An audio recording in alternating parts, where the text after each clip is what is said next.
बघ आता आपल्याला काय करायचं, हा खेळ घ्यायचा. आता हिच्यावर डाव आहे. ही जेव्हा इथं खुर्चीवर बसेल आणि हिच्याजवळ बॉल राहील, मी जेव्हा स्टार्ट म्हणेल मी काय करेल, उठेल आणि बॉल याला देईल. आणि बॉल याला दिल्यानंतर मी काय करेल, पूर्ण मुलांच्या मागून धावत येईल. आणि तू काय करायचा, हा बॉल सगळ्यांकडे पास करायचा, पाठवायचा.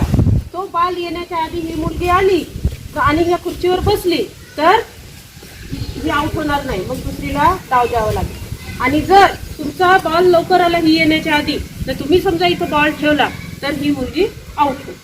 मग शेवटपर्यंत जी राहील टिकून हे या गेमचा विजेता. समजलं?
Vai, tu vai.